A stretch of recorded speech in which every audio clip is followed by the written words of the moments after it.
The oxygen in the mountain air feels like lead when you are 3 seconds away from being erased from history. For Elias, the countdown did not start when the timers were set, it started years ago, when he signed away his name, his face, and his soul to become a ghost. Now, standing in the suffocating silence of a blacked-out European countryside, he watches the rhythmic sweep of a searchlight. Beside him, Kale and Sarah are mere outlines against the jagged rocks. They move toward a target that officially does not exist. If they succeed, the world wakes up tomorrow and complains about the weather. If they fail, the consequences will be measured in millions of lives lost, and the state will be the first to deny they were ever there. These are the Midnight Assassins, the shadows disavowed by the very people who gave them their orders. The mission is clinical, but the reality is terrifying. This is not the stuff of cinema, there are no heroic soundtracks or last-minute rescues. There is only the damp scent of pine, the smell of diesel from a distant generator, and the crushing weight of isolation. Elias checks his watch. The digits glow a faint, sickly green. They are operating in the narrow space between the possible and the impossible, a scalpel intended to remove a tumor before the patient even knows they are sick. The target is a high-value communications hub buried deep within the granite of the mountain range. Intelligence suggests it is the nerve center for a series of coordinated strikes designed to cripple international infrastructure. They have 48 hours to reach it, bypass a perimeter that would make a fortress look like a playground, and ensure the facility goes dark permanently. They do not use heavy artillery. They use the architecture of silence. To these three, a loud noise is a failure, and a footprint left in the mud is a death sentence. Their training was a total restructuring of the human psyche, teaching them to exist in a state of perpetual observation, to understand the rhythm of an enemy's heartbeat, and to anticipate a move before it is made. But as they crest the final ridge overlooking the valley, the facility glows like a malevolent star in the darkness, and the weight of the mission settles into Elias's marrow. These guards are not mere conscripts, they are elite mercenaries, trained to spot the slightest inconsistency in the wind. The conflict here is not between armies, but between human intuition and mechanical precision. Elias raises a hand, signaling a halt. The wind howls through the crags, masking the sound of their breathing. They wait for the precise moment when the guard rotation creates a 3-second window of vulnerability. It is a lethal game of chess played in the dark. In that window, they move. They do not run, they flow, becoming part of the landscape, utilizing the shadows as a physical barrier. Every breath is calculated. Every step is a deliberate choice. There is no radio support coming, no cavalry over the hill. If something goes wrong, they are men without a country, abandoned by the very flag they are trying to protect. The silence is so absolute that Elias can hear the blood rushing through his own ears, a frantic, rhythmic reminder of his own mortality. They reach the outer perimeter, a fence hummed with high-voltage current and laced with vibration sensors. Sarah moves forward, her fingers nimble despite the biting cold. She isn't cutting wires, she's splicing a bypass, her hands moving with the precision of a surgeon. She is tricking the system into thinking the circuit is unbroken, feeding the security computer a loop of perfect, undisturbed data.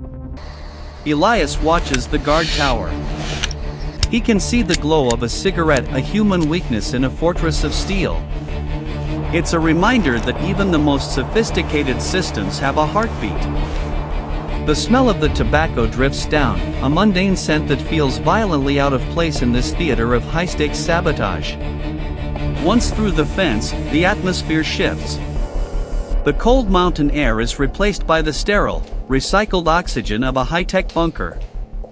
The hum of servers and the flickering of monitors create a rhythmic pulse that vibrates in their teeth. The transition from the natural world to this artificial underworld is jarring. The team splits up inside the labyrinth of the facility. Kale moves toward the security hub, his objective to loop the video feed so the monitors show nothing but empty, unblinking hallways. Sarah secures the exit routes, ensuring that if they have to leave in a hurry, the reinforced steel doors will swing wide.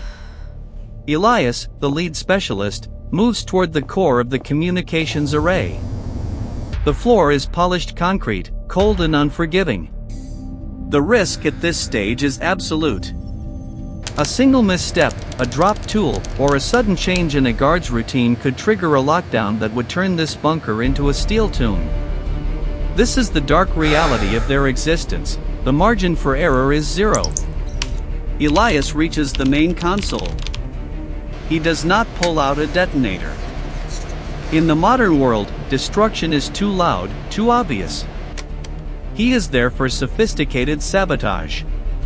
His fingers move with the grace of a concert pianist as he interfaces with the core processor. The screen casts a blue light across his face, highlighting the lines of exhaustion and the hardness in his eyes. He is planting a dormant virus, a digital ghost that will remain quiet for weeks before slowly eroding the facility's capabilities from the inside out. He is ending a capability, not a life.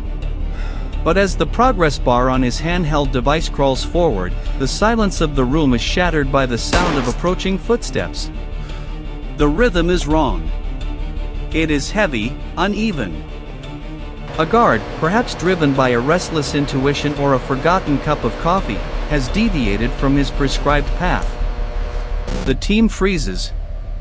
The tension in the sterile room is thick enough to touch. Elias presses his back against the cold metal of a server rack, his hand hovering over the hilt of a ceramic blade. He looks at the guard, a young man, maybe 20, humming a pop song under his breath, the melody muffled by the hum of the cooling fans. This is the moral gray zone where the midnight assassins live. Does Elias neutralize him, risking the discovery of a body and the compromise of the mission? Or does he trust the shadows and hope the boy's eyes fail him? The guard stops just feet away. The beam of his flashlight cuts through the darkness, missing Elias's boots by a fraction of an inch. Elias can see the dust motes dancing in the light. He can hear the guard's shallow breathing and the faint metallic click of his belt. In this moment, the weight of his life's work presses down on him. He is a ghost, but he is also a man who remembers the smell of Sunday morning breakfast and the sound of laughter. To kill this boy would be easy, a clinical necessity. To let him live is a gamble with millions of lives on the line. The seconds stretch into hours. Elias watches the guard's throat, calculating the trajectory of a strike. Then, after what feels like an eternity, the guard turns and continues his walk, his footsteps fading into the hum of the machines. Elias lets out a breath he didn't know he was holding. The shadow of discovery had brushed against them, and for now, the darkness held. With the digital payload delivered, the extraction begins. This is often the most dangerous phase. The adrenaline that sustained them during the infiltration begins to fade, replaced by a cold, calculating urgency. They retrace their steps, moving back through the sterile hallways, past the sleeping sensors and the unblinking eyes of the cameras they had subverted. They move with the same fluidity, but Elias can feel the tremor in his hands. It's not fear, it's the price of the burden. They pass through the airlock, back into the transition zone where the artificial air meets the mountain wind. When they finally emerge back into the cold mountain air, the world looks exactly as they had left it. The stars are indifferent. The wind still carries the scent of pine. But everything has changed. The invisible war had been fought and won in the span of 30 minutes. They vanish into the tree line just as the first hint of gray touches the eastern horizon. There are no medals waiting for them. Their names will never appear in a history book. If they are lucky, they will exist only in the footnotes of declassified documents, redacted until their stories are nothing more than a series of black bars on a page.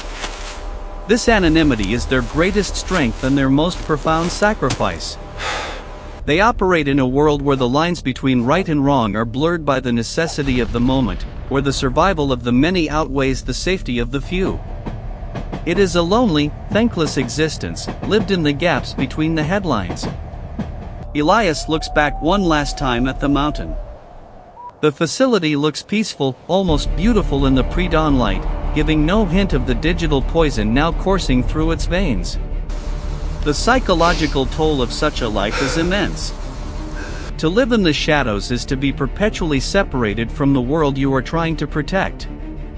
Elias knows he can never go home, not really. He can sit in a cafe, he can watch the sunset, but he will always be looking for the exit, always scanning the faces of the crowd for a threat that only he knows exists. The conflict is not just with the enemy, but with the self. How does one maintain their humanity when their primary function is to operate outside the boundaries of human society? This is the dark heart of the thriller, the internal struggle of the man who must become a ghost to keep the world whole. He thinks of the guard in the bunker. He thinks of the boy's life continuing, unaware of how close he came to ending. That is the only reward Elias will ever receive. Behind every major geopolitical shift, there are whispers of units like the Midnight Assassins. From the deserts of North Africa to the frozen tundra of the north, they are the invisible hand guiding the course of events. Their methods have evolved from the silent blade to the silent code, but the core principle remains the same. The most effective way to win a conflict is to ensure the enemy never realizes the battle has begun. They are the architects of a peace that is maintained through the discreet removal of threats before they can manifest. They are the ultimate deterrent, a force that remains unseen until the moment of impact. Their lives are spent in the cold, their victories are celebrated in silence, and their failures are buried in shallow graves. As the sun rises on a world that remains blissfully unaware of the danger it narrowly escaped, the team dissolves back into the population. They switch their gear for civilian clothes, their tactical precision for the mundane movements of travelers. They separate at the edge of a small village, no words spoken, no goodbyes exchanged. The mountain hub continues to hum, unaware of the digital parasite eating at its brain. The evidence of their work is found only in the things that did not happen. The missile that was never authorized, the blackout that never occurred, the coordinated strike that simply faded away into technical glitches. These are the victories of the ghosts. They are the silent caretakers of a fragile civilization. In the end, the story of the Midnight Assassins is a story of the human element in an increasingly mechanical world. No matter how advanced our technology becomes, there will always be a need for the individual who can step into the dark, assess a situation, and make the hard choices that no machine can make. They are the ultimate insurance policy against the chaos of the unknown. They remind us that the most important battles are often the ones we never hear about, fought by people whose names we will never know, in places we will never visit. Their sacrifice is total, their presence is a whisper, and their legacy is the continued survival of a world that chooses not to see them. Elias stands at a train station, watching the commuters rush toward their lives. He is just another face in the crowd, a tired man in a worn jacket, clutching a paper cup of bitter coffee. No one notices the way he watches the perimeter, or the way his eyes never settle. He has saved their world, and they will never know his name. Hello, YouTube. He feels the weight of the secret in his pocket, a small encrypted drive that is the only proof of his existence. He boards the train, disappearing into the noise of the morning. His mission is never-ending, his vigilance is absolute, and his presence is the thin line between order and the abyss.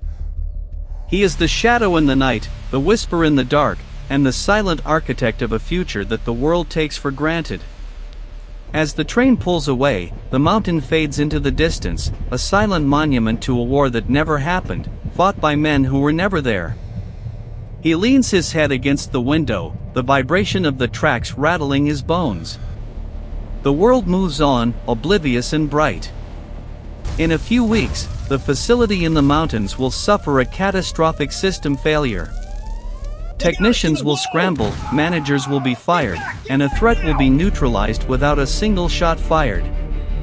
Elias will be somewhere else by then, perhaps in another mountain range, perhaps in a crowded city, waiting for the next 3-second window. He closes his eyes, but he does not sleep. In the darkness behind his eyelids, he still sees the sweep of the searchlight and the dust motes dancing in a guard's flashlight. He is a ghost, and the ghosts do not rest. They only wait for the next time the world needs to be saved from itself.